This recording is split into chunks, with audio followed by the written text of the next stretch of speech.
When Joe Rogan started his podcast, he live broadcast it in 2009 on a streaming platform with a snow filter and his mate Brian Redban.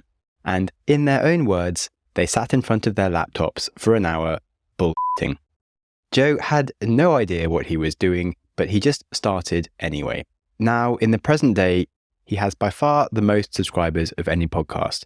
On Spotify, he has 3 times more subscribers than the second biggest podcast, and he would have never got there if he tried to be perfect. And the same could be said for Jimmy Donaldson, otherwise known as Mr. Beast. When he recorded his first YouTube video, no one watched it. In fact, no one watched his first 100 videos. Despite that, he kept on proving one little thing every video, and he now has 250 million subscribers and is by far the biggest YouTuber on the planet. And the point in both these cases is that we'll often find we think we need to get better, or we need to know more, or we need to have a qualification before we can start something, whether that's running a podcast, starting a business, or getting the job that we want. We feel we need to study more or be more qualified, or we might even feel that we are too late to even bother. These are limiting beliefs that get in the way of our own potential. Any self-aware person should pretty quickly arrive at the wonderful realization that the only person actually getting in the way of their own success is themselves. You likely won't hit all of your goals this year, and when that happens, it won't be because you were incapable or the limitations of your environment. It will be because you got in your own way. Hello and welcome to the Growth Mindset Podcast with me, Sam Webster Harris. And here on the show today, we are discussing 5 self-limiting beliefs that you need to get rid of. Your brain needs support, and new Ollie Brainy Chews are a delightful way to take care of your cognitive health. Made with scientifically backed ingredients like Thai ginger, L-theanine, and caffeine, Brainy Chews support healthy brain function and help you find your focus, stay chill, or get energized. Be kind to your mind and get these nootropic chews at ollie.com. That's OLLY.com. These statements have not been evaluated by the Food and Drug Administration. This product is not intended to diagnose, treat, cure, or prevent any disease. Hey there! Did you know Baker's always gives you savings and rewards on top of our lower than low prices? And when you download the Baker's app, you'll enjoy over $500 in savings every week with digital coupons. And don't forget fuel points to help you save up to $1 per gallon at the pump. Want to save even more? With a Boost membership, you'll get double fuel points and free delivery. So shop and save big at Baker's today. Baker's, fresh for everyone. Savings may vary by state. Restrictions apply. See site for details. We started the episode with 2 free or bonus self-limiting beliefs, which is our perfectionism and desire to do things right, and thinking that we're too late. Now, let's dive deeper and study our inner critic. Have you ever called yourself an idiot or stupid, or said things like, "Oh, I hate myself. I'm so useless. Why am I always late? I can't do anything." These are some very common phrases that come from our inner critic. And sure, it is good to judge ourselves and recognize where we can do better. But our inner critic can overextend a little bit and start to dismiss our abilities, dismiss our worth and our choices. This internal negative self-talk might start off very harmless, but it does genuinely take a toll on our confidence and self-esteem, and you'll find it leads to subtle changes in our motivation, whilst reducing productivity and increasing anxiety. And it's very important to silence your inner critic. It's definitely not easy to do, because our inner critic can come out often very much unnoticed and on autopilot as a default answer to things. Can't find your keys? Oh, I hate myself. Why do I always do this? Lol, I'm so useless. It just flows so freely, but it's bad. One thing that you can do to seriously help is call a friend. They can be much better at catching you out every time you talk to yourself like an idiot, because they are, of course, external to your default thought pathways. But that's not always practical, and they aren't there around you all the time. So you can also try to be that friend to yourself. Try to remind yourself to speak in the same way that you would to talk to someone in your life who you like. Another big thing is actually affirmations, and I generally go out of my way to ever avoid talking too much about affirmations because it can get really mistaken for not taking action. But done right, affirmations can be very healthy. Reminding yourself that you aren't stupid and that you can do things daily with a relevant affirmation that specifically relates to critical sorts of default things that you personally say for yourself can be very powerful. Especially when it's a verbal tick like, oh, I hate myself, or something that just goes unnoticed. Having a daily affirmation can be an important reminder that can nudge you into recognition of your inner critic and when you slip up during the day. And it will help you reframe your self-talk as it happens when you're like, oh, here's that moment where like I do that thing that isn't actually that useful for me. I can change it. So, number 1, inner critic. Now the second self-limiting belief, which is the fear of mistakes or believing that a mistake is too costly. A brilliant way to limit yourself is to believe that you can't afford to make a mistake. The prevention versus promotion mindset is amazingly powerful. When you are in the prevention mindset, you are trying to avoid failure. When you are in the promotion mindset, you are seeking to advance and to win. You'll see this all over, whether in history with armies or today in companies that are big and trying not to fail and clinging on to keeping the thing that they have going versus being innovative like startups that shoot to win and disrupt. In a study of football teams during penalty shootouts, it was shown that when the team was shooting to just try and stay in and not lose, they were much less successful than when they were shooting to win. You'll find there are endless activities where we can shut down our opportunities due to an expectation that mistakes are too costly. This fear can stem from a misconception that failure defines us or that a failure will irreversibly impact our path to success. In reality, mistakes are a perfect learning opportunity that will offer insights that lead to innovation and improvement.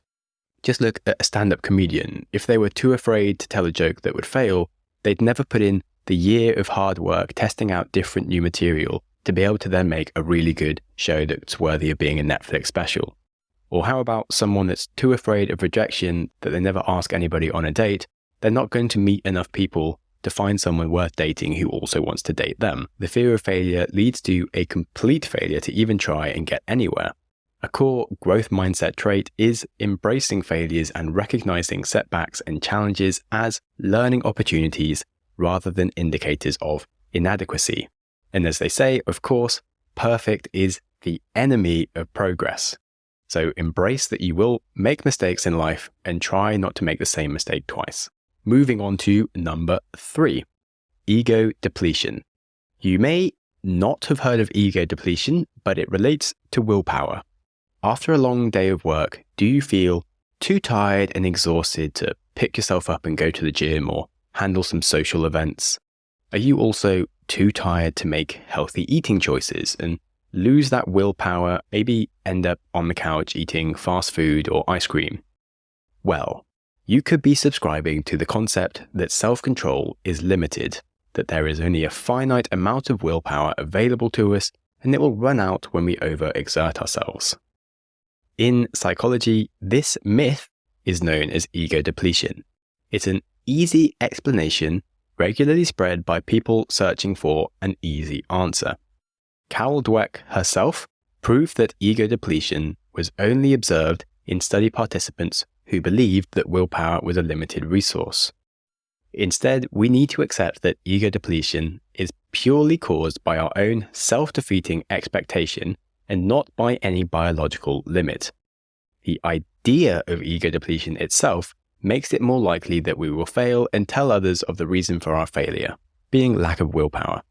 I am sure you've reached the end of a day and been lacking in motivation to go to the gym or a social event, and then dug in, gone, and surprised yourself by finding yourself really enjoying it and full of energy.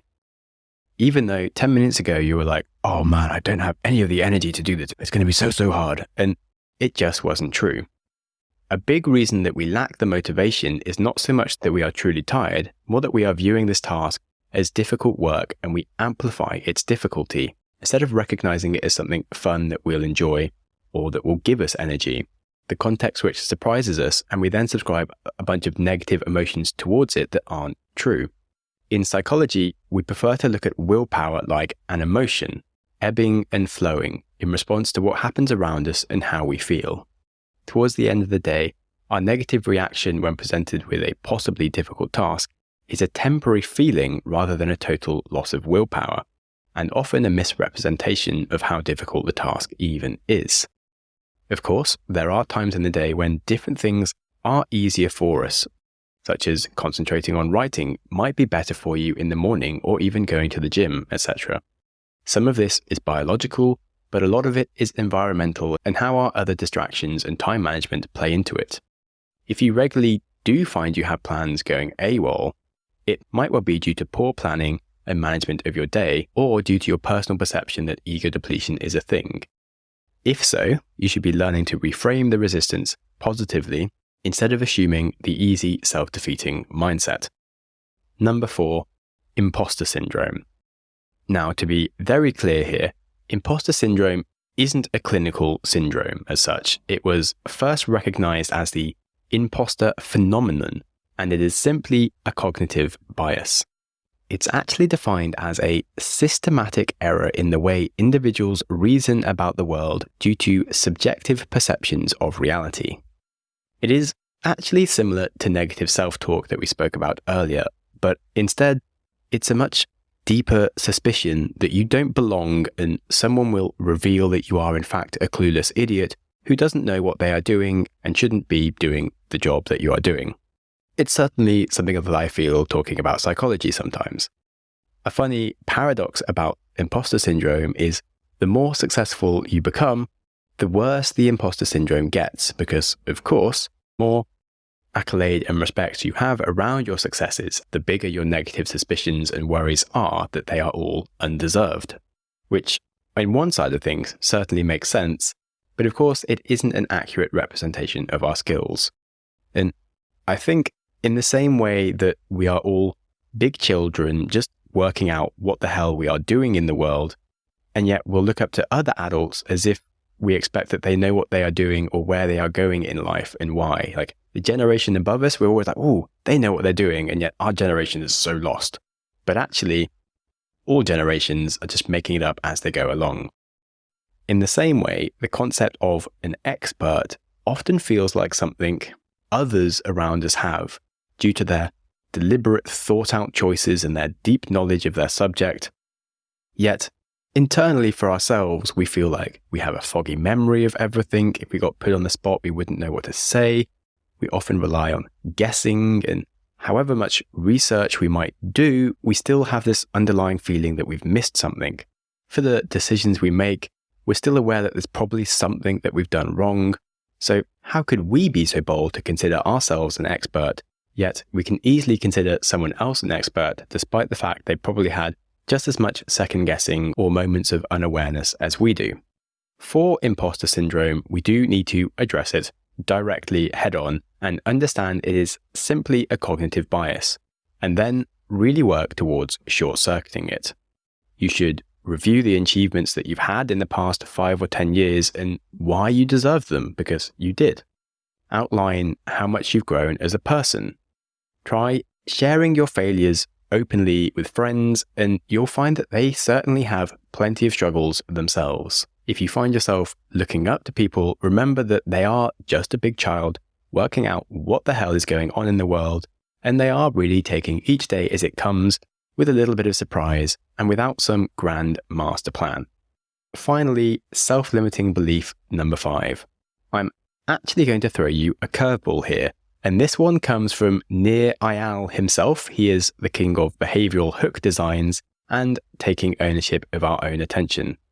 This last self-limiting belief is, in fact, distraction. It might sound weird, but stay with me. The self-limiting belief itself is more importantly the idea that we are helpless against distraction. So, firstly, what is distraction? It is one of the biggest hurdles you'll have to achieving your goals, and it is anything that pulls you away from what you want to do. Like my cat right now making noise. Distraction. Thanks, buddy. Right on point for the example. But I do have to make a podcast, so you can go outside. Thank you. Where was I? Whether your distractions are your cats in the middle of recording a podcast, or checking social media or news, or doing household chores, or picking up the kids even, any task in itself is not a distraction. Even social media is fine, but not using social media in the middle of dinner with your family or when you are trying to get your work done. The reason that we think we are powerless against distraction is it's a belief perpetuated by the media. It's easy to point out the addictive nature of the attention-grabbing world, as if the world should change to sort itself out so it becomes less distracting again. Like, that's not going to happen, and you are not powerless. In the same way that ego depletion is a myth, that if you believe it, starts to make it true and further reinforces it, if you believe that you can't do anything about distraction, then you're going to leave all of your notifications on, you're going to take your phone with you everywhere. It's not your fault if you're getting distracted by all these new apps and in increasingly distracting phones. What can you do? Nothing, but just get perpetually distracted. That is really stupid. If you follow Cal Newport's advice and turn your Wi-Fi off on your laptop, put your phone on airplane mode and sit and write for 2 hours with no other option but to get it done, hey, it gets done. Another big issue compounding this is many people are reaching for a self-assessed ADHD diagnosis as an excuse, and that turns into a self-perpetuating prognosis where they believe they are even more powerless and the world is against them.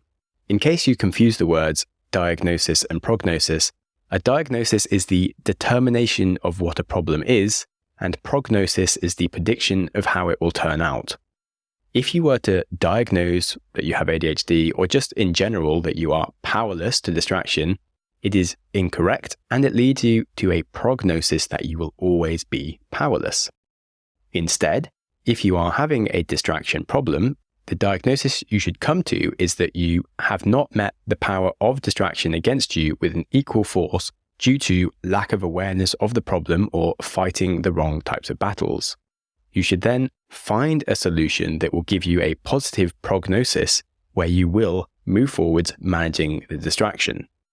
And there are many different things you can do to give yourself that positive prognosis.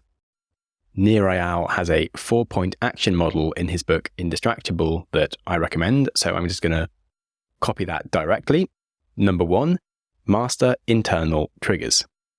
Distraction is an unhealthy escape from negative feelings and internal triggers. If we're doing something that bores us and makes us feel incompetent, we will seek relief with distractions.